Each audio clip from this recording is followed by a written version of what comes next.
Our commencement speaker today is Jennifer Fuller Julian.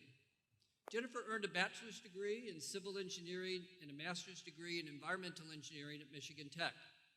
Now, as a student, she was awarded the National Science Foundation Graduate Research Fellowship, participated in both the undergraduate and graduate students' governments, and was an orienteering leader and was on the homecoming court. And while she wasn't studying, she also competed as a professional snowmobile racer. So well educated as an engineer, she transitioned into a successful entrepreneur, investing more than $25 million in the Houghton community, and in the process creating more than 100 local jobs. Along with her husband, John, she's the co-owner of more than half a dozen companies. It is indeed my honor to introduce our 2019 commencement speaker, Jennifer Julian.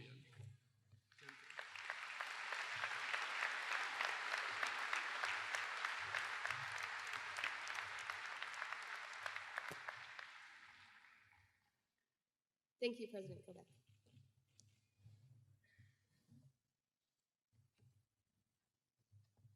Good morning, Michigan Tech graduates, staff, faculty, friends, and family. Welcome to all of you here and to all of you joining us online. Congratulations to the fall 2019 graduating class, and thank you all for having me here on this beautiful winter morning. To say I'm honored to be here today does not properly express what a privilege it is to share the best day of your life with you. I do have to confess, though, I find this slightly awkward because I'm not much older than you. But since I've left Michigan Tech, a lot has changed. Many unexpected things, some funny things, some risky things and sad things, successes, failures, and in between all of that, I've been blessed with my husband and 2 little girls. You see, when they ask you to give a commencement speech, they don't ask you to talk about anything in particular. I think they assume from your successes that you have all this wisdom and knowledge to share, and that no matter what you say, everyone will be inspired. And that's a lot of pressure. So when I started to think about what wisdom and advice I could possibly pass on to this brilliant group of grads, I did what anyone our age would do. I turned to the internet. A friend and I sat in the lobby of the new hotel I just opened, watching the top commencement speeches per Google, like Steve Jobs, Jim Carrey, and a bunch of other brilliant people for inspiration. That experience left me with one profound insight.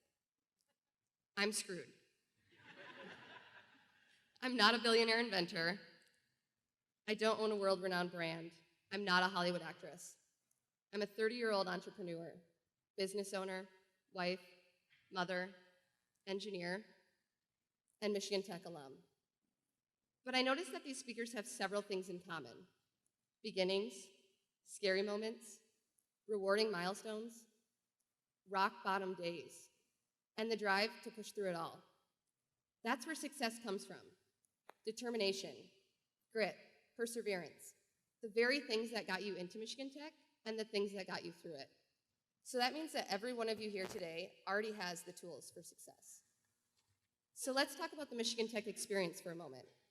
We all came here with a rudimentary thought process, that everything has a beginning and an end. We learned that in early childhood. But as we made our way through our college years, we transformed that train of thought into a more sophisticated model of thinking. So now here's where I kick into engineer mode. By now you've learned that everything has inputs that result in an output. And in the middle is a process that transforms those inputs into an output. So let's dig into the inputs. These are the resources you begin with and the investments made in you. Think about your beginnings for a minute. Where are you from? What is your family like? Your childhood? How did you get here?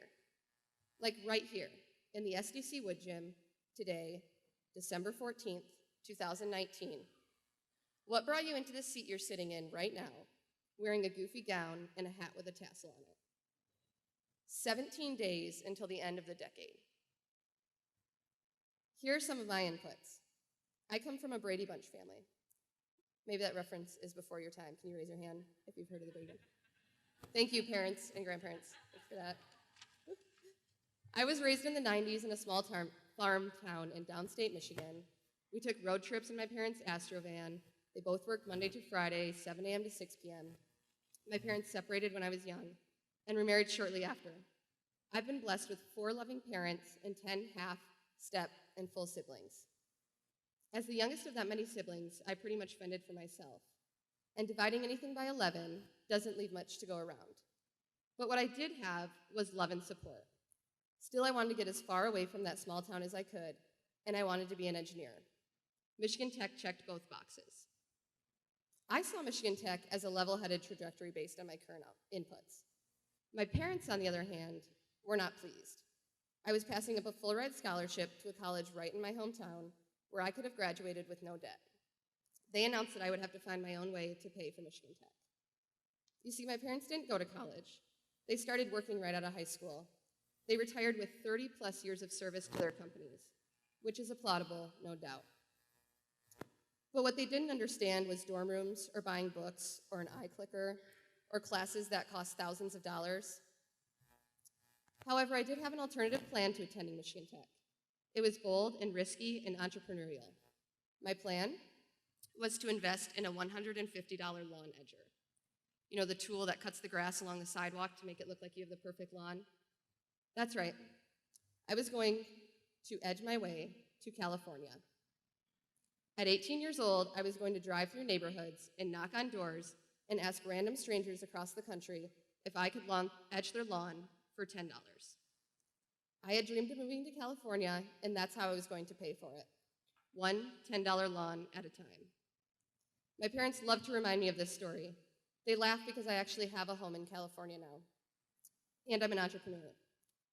We drove there once recently, instead of flying, and I realized that by the time I would have hit Nebraska, there would have been no lawns left to edge.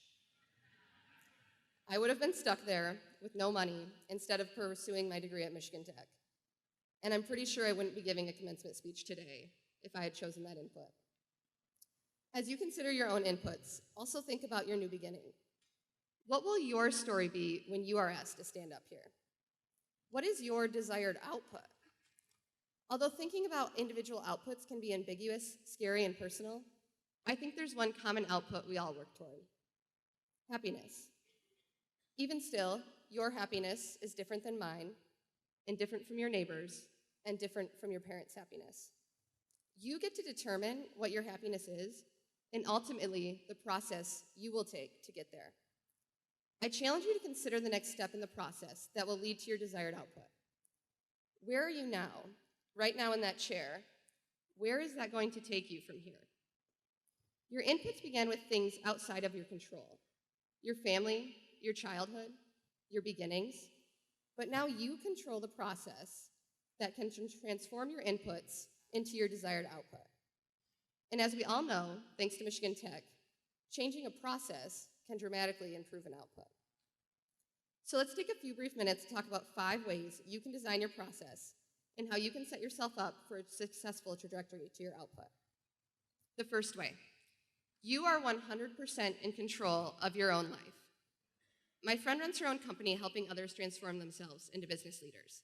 It was after meeting her that I really learned how to show up in my own life. Now, when something goes wrong, especially in my businesses, I ask myself, was that because I didn't communicate something well? Or did I not train someone properly? What could I have done to get a different result? I started to take ownership for all of my actions, and when I did, I was a better leader, a better listener, and a better person. When I look back on my life before this mindset, I realize that I've always been in control, and I hope that you can all see this too. Sure, there have been a lot of things that have happened that certainly didn't feel that way. For instance, I started racing snowmobiles in my undergrad days. I know it sounds a little wild, and it was. One of my friends convinced me to enter a race locally, and I won, which qualified me for a larger race. And so I rallied some local sponsors and figured out a way to get to the next race. I met people at that larger race that wanted to take me on as a professional racer for a Polaris factory team. I took a chance and said yes. I spent the next few years traveling the country with my team. I competed in a lot of different races, and I fell in love with the sport. I had one goal, and it was to compete in the infamous I-500 race, where the most successful athletes race a grueling 500 miles over the course of 3 days. All practice and efforts led to that goal. I showed up to my I-500 race more ready than ever. I was in the best shape of my life, I was comfortable on my sled, and I had all the support from my team. The starter gun fired, and I took off on the 500-mile trek. Not even 10 minutes into the race, full speed down a frozen river, I blew a belt on my snowmobile, the most susceptible component to fail when operating. I was humiliated, frustrated, and frankly pretty cold as I stood out next to my sled in negative temps, watching the other racers go by. I ended up changing the belt myself, hopped back on my sled, now in last place, and then 10 minutes later, I crashed. I was sent to the hospital with a head injury, and it was the last I ever raced. I spent a lot of time being upset that my mechanic didn't use a new belt, and I blamed the entire end of my racing career on that. When I shifted my mindset away from blame and into control, I realized that I was in complete control of that situation. I could have checked the condition of that belt before racing. There are a ton of other failures I've had since then, and I'm thankful I've changed my mindset to get me through them. You are 100% in control of your own life. The second way to control your process: don't be afraid to open yourself up.